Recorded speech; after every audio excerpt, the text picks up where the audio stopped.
श्री सीताराम। शिखावस्थी के चैनल में आप सभी का स्वागत है। मैं हूं शिखावस्थी। आज हम सभी लोग कार्तिक मास महात्म्य के 13वें अध्याय को सुनेंगे और इस अध्याय में वर्णन है कि किस प्रकार से व्यक्ति यदि बीमार है, आसक्त है, उसके सामर्थ्य नहीं है कार्तिक नियमों का पालन करने का, तो उस स्थिति में उसे क्या करना चाहिए। तो चलिए अध्याय को प्रारंभ करते हैं। अपने गुरुदेव भगवान गणेश भगवान, नारायण भगवान का ध्यान करते हुए कार्तिक मास महात्म्य के 13वें अध्याय को सुनते हैं।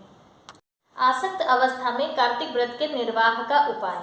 सूत जी कहते हैं, महर्षियों, भगवान वासुदेव अपनी प्रियतमा सत्यभामा को यह कथा सुनाकर सायंकाल का संध्योपासना करने के लिए अपनी माता देवकी के भवन में चले गए।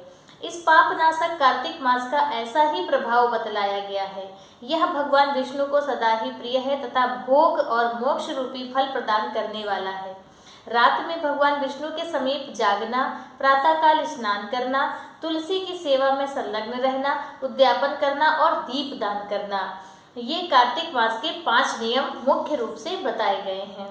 इन 5 नियमों के पालन से कार्तिक का व्रत करने वाला पुरुष पूर्ण फल का भागी होता है। वह फल भोग और मोक्ष दोनों देने वाला बताया गया है। ऋषि बोले, रोम हर्षण कुमार सूत जी, आपने इतिहास सहित कार्तिक मास की विधि का भली भांति वर्णन किया है।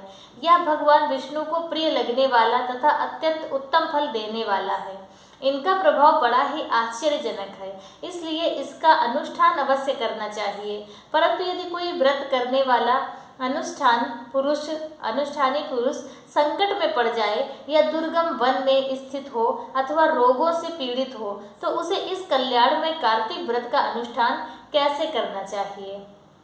सूत जी ने कहा कि महर्षियों, ऐसे मनुष्य को भगवान विष्णु अथवा शिव के मंदिर में केवल जागरण कर लेना चाहिए। विष्णु और शिव के मंदिर में ना मिले तो किसी भी मंदिर में वह जागरण कर सकता है। यदि कोई दुर्गम वन में स्थित हो अथवा आपत्तियों में फंस जाए, तो वह अस्वस्थ वृक्ष की यानी कि पीपल की वृक्ष की जड़ के पास अथवा तुलसी के वृक्षों के बीच बैठकर जागरण करे। जो पुरुष भगवान विष्णु के समीप बैठकर श्री विष्णु के नाम तथा चरित्रों का गान करता है, उसे सहस्त्र गोदानों का फल मिलता है। बाजा बजाने वाला पुरुष वाजपेय यज्ञ का पुण्य फल पाता है और भगवान के पास नृत्य करने वाला पुरुष संपूर्ण तीर्थों में स्नान करने का पुण्य फल प्राप्त करता है। जो उक्त नियमों का पालन करने वाले मनुष्यों को धन देता है, उसे यह सब पुण्य प्राप्त होते हैं। यानी कि जैसे किसी ने कार्तिक मास का नियम लिया है और उसके नियमों का उद्यापन इत्यादि करने में उसे धन देकर उसकी मदद करता है, तो उसे भी कार्तिक स्नान करने का पुण्य फल प्राप्त होता है। उक्त नियमों का पालन करने वाले पुरुषों के दर्शन और नाम सुनने से भी उनके पुण्य का 6ठा अंश प्राप्त होता है। जो आपत्ति में फंस जाने के कारण नहाने के लिए जल ना पा सके अथवा जो रोगी होने के कारण स्नान ना कर सके, वह भगवान विष्णु का नाम लेकर मार्जन कर ले। जो कार्तिक व्रत के पालन में प्रवृत्त होकर भी अब उसका उद्यापन करने में समर्थ ना हो, उसे चाहिए कि वह अपने व्रत की पूर्ति के लिए यथाशक्ति ब्राह्मणों को भोजन कराते। ब्राह्मण इस पृथ्वी पर अव्यक्त रूप श्री विष्णु के व्यक्त स्वरूप हैं। उनके संतुष्ट होने पर भगवान सदा संतुष्ट होते हैं, इसमें तनिक भी संदेह नहीं है। जो स्वयं दीप दान करने में असमर्थ हो, वह दूसरों का दीप जलाए अथवा हवा आदि से उन दीपों की यत्नपूर्वक रक्षा करे। तुलसी वृक्ष के अभाव में वैष्णव ब्राह्मण का पूजन करें, क्योंकि भगवान विष्णु अपने भक्तों के हृदय में सदा ही निवास करते हैं, विराजमान रहते हैं। अथवा सब साधनों के अभाव में व्रत करने वाला पुरुष व्रत की पूर्ति के लिए ब्राह्मणों, गौ तथा पीपल और वट के वृक्षों की सेवा करे।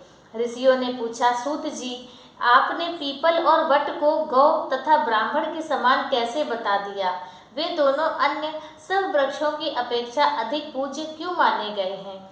सूत जी बोले, महर्षियों, पीपल के रूप में साक्षात भगवान विष्णु ही विराजते हैं। इसी प्रकार वट भगवान शंकर का स्वरूप है और पलाश भगवान ब्रह्मा जी का स्वरूप माना गया है। इन तीनों का दर्शन, पूजन और सेवन पापहारी माना जाता है। दुख, आपत्ति, व्याधि और दुष्टों के नाश में भी इसको कारण बताया गया है। तो आज का अध्याय संपूर्ण हुआ। बोलो श्री हरिनारायण भगवान की जय।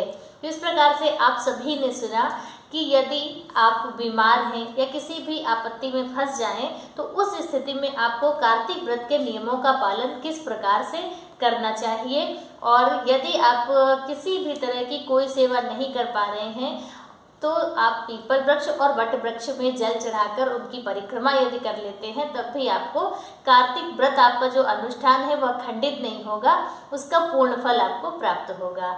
आज की कथा बस इतनी ही। आगे की कथा आगे की अध्यायों में सुनेंगे। आज की कथा अध्याय कैसी लगी कमेंट करके जरूर बताइएगा। मिलते हैं दूसरे वीडियो में। श्री सीताराम।